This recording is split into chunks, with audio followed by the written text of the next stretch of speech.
this amount of alcohol dangerous?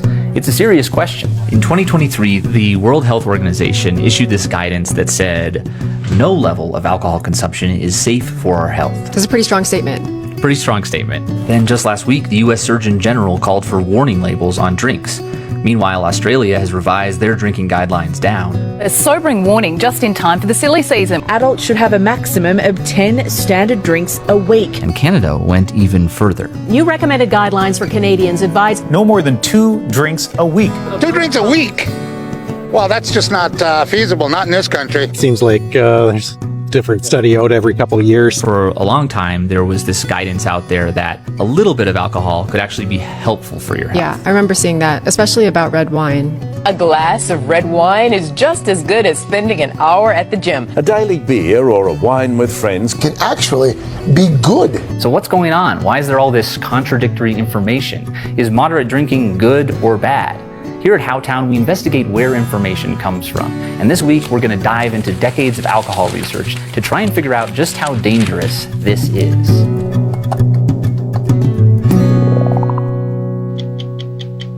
In 1991, 60 Minutes ran a segment that basically asked, why don't French people have more heart attacks if they eat so much cheese? The answer to the riddle, the explanation of the paradox, may lie in this inviting glass. They're saying that if you're gonna eat cheese, you should be eating cheese with wine. That's right. Wine and cheese is the perfect pairing. The evidence for this protective power of drinking came from a bunch of different studies. Here's one from 1981, where they looked at 8,000 people from the San Francisco Bay Area and divided them into groups based on the amount they reported drinking. Each group had the same number of women and men, black people and white people, people living in San Francisco versus Oakland. They had the same age distribution. The goal was to make the groups as similar as possible so any difference in health could be associated with their drinking habits.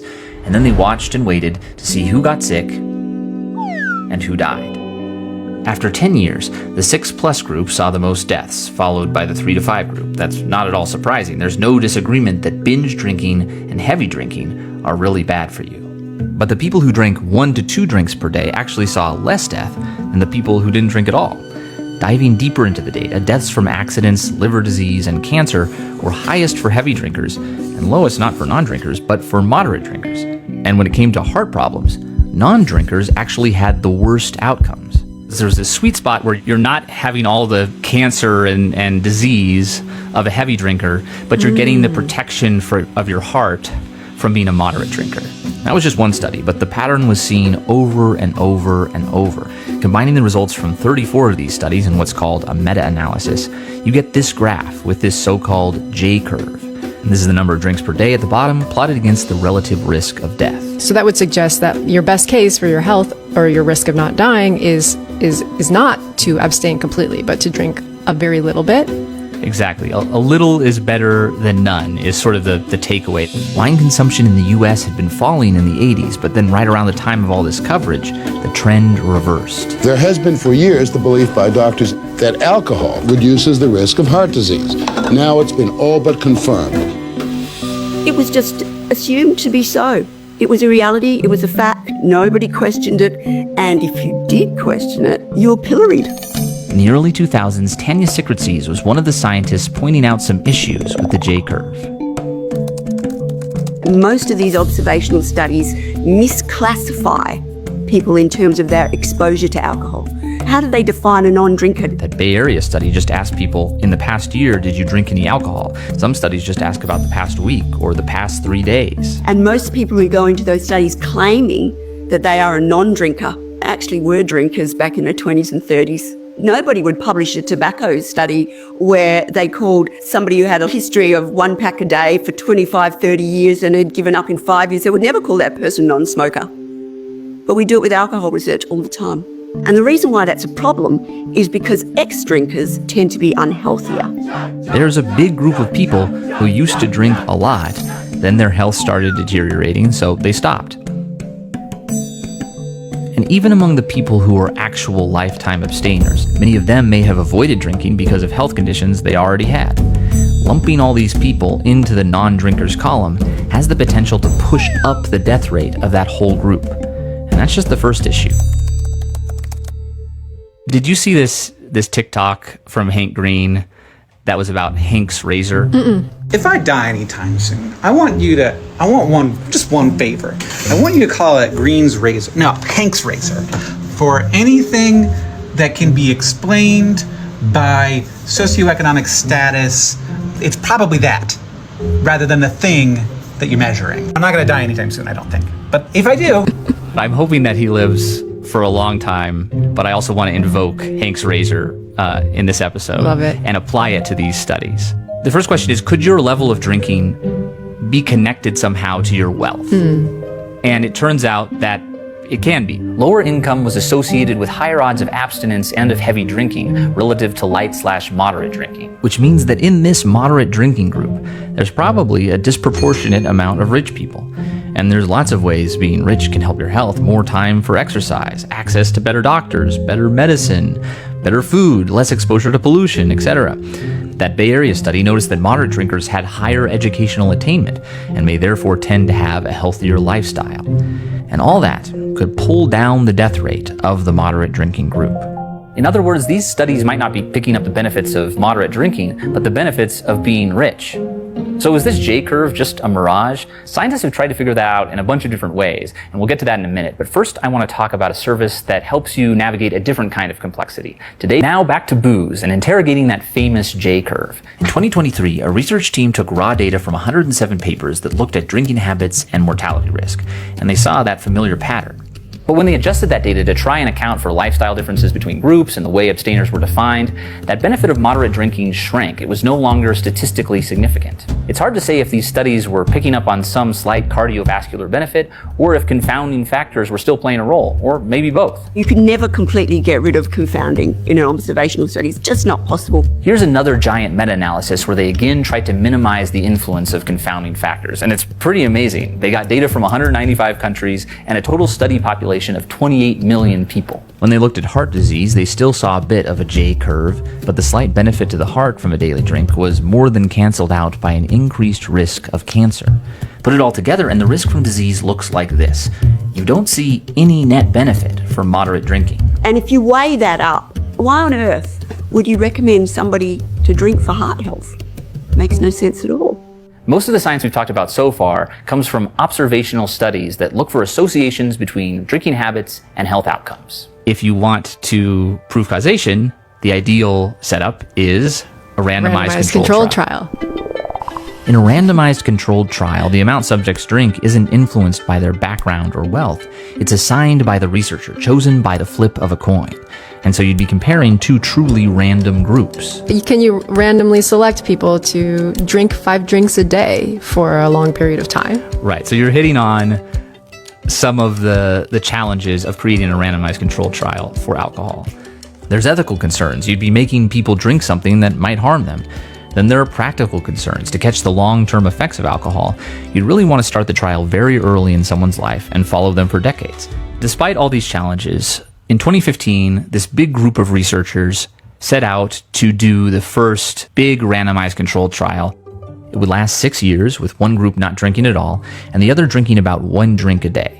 The plan was to end up with a sample size of about 8,000 people. 8,000 people for 6 years? Like, that's a huge effort. Especially for a randomized controlled trial. You know, observational studies regularly have thousands of people in them because they're looking at a whole population.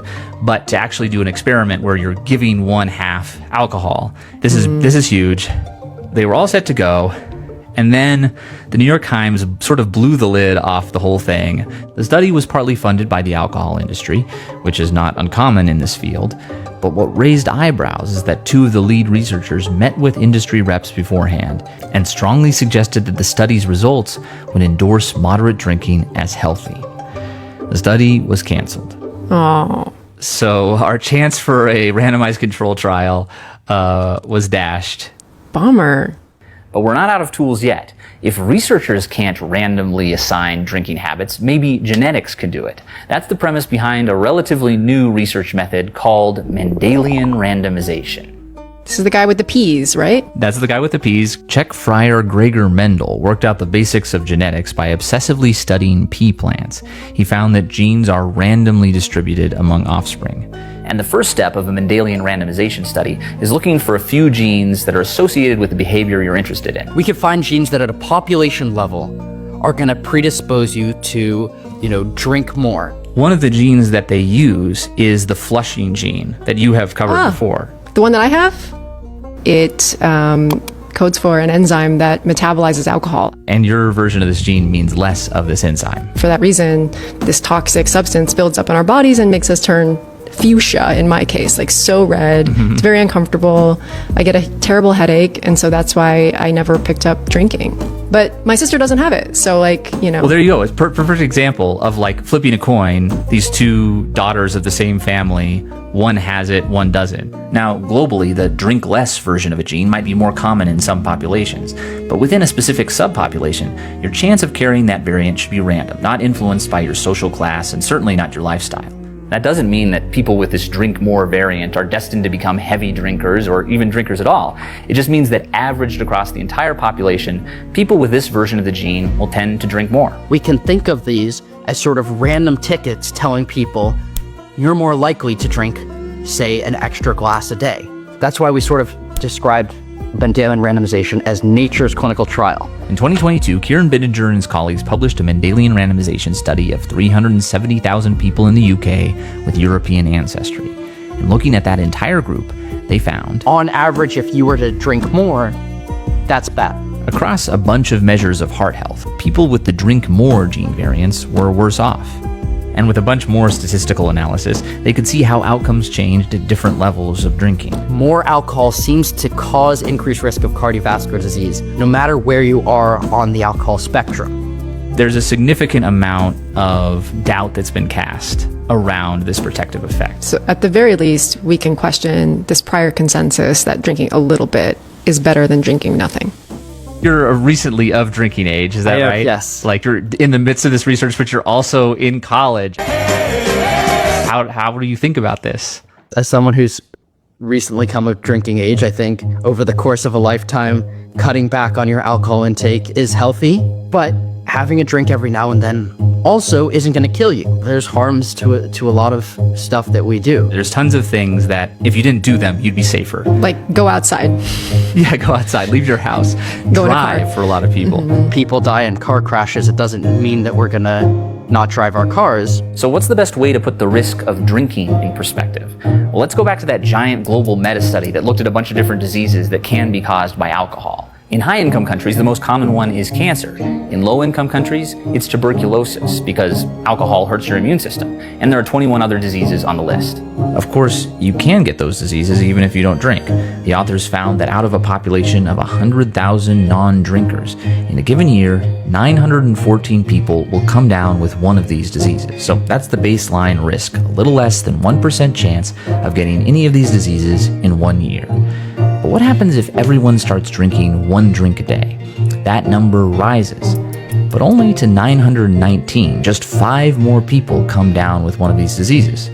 At 2 drinks a day, another 60 people get sick every year. That doesn't seem so bad. Doesn't seem so bad. I mean, that's across 1 year, so obviously the absolute numbers increase over time. And as you get into heavy drinking, the risk rises faster. Plotting this risk on a graph, you can see that even at 2 drinks a day, it stays pretty low. It's not a J, but it's not that steep of a line either. So just how dangerous is this? Well, there's still a frustrating amount of uncertainty around that question. We need more good data. But there's growing agreement that even a little bit of alcohol can increase your risk of cancer and other diseases. But at moderate doses, it doesn't increase that risk by that much. The World Health Organization's announcement, the Surgeon General's warning, they're all part of a kind of course correction. Decades of headlines left people believing that moderate drinking was practically medicinal, that it was actually really good for your heart, even as lots of new studies called that into question. Public health officials who are really publicizing these study results aren't trying to make everyone stop drinking. People assume I'm Professor No Fun Pants, especially when you're an alcohol researcher. You just don't get invited to New Year's Eve parties and stuff like that. These days, I'm what you call an occasional drinker. They just want to make sure everyone knows that there is some risk. And it's important to say that risk is different for every individual. You might have a family history of cancer that raises your baseline risk. Alcoholism could push you up that curve. And there are a bunch of impacts this graph doesn't capture. You might find that alcohol messes up your sleep, your mental health, your decisions, your relationships. On the flip side, you might feel like drinking is an important part of your social life or community. It does seem like there's possibly a tendency for the public to accept one of two answers. Good for me, bad for me. And like these shades of gray that you're painting, maybe we're naive about how people might register that. It's either can't do it or all clear, for anything. Right. It's messy. It's difficult. I'm not sure how to finish this episode in a satisfying way. Yeah. It'll come to you. To your health. If you're interested in how we know what we know, you can join us on Patreon, where we just started hosting a monthly science paper book club. We love talking to our Patreon subscribers, and we really couldn't do this without them. We're also supported by the Alfred P. Sloan Foundation in association with IMI, the Independent Media Initiative. Sloan Foundation is enhancing public understanding of science and technology in the modern era.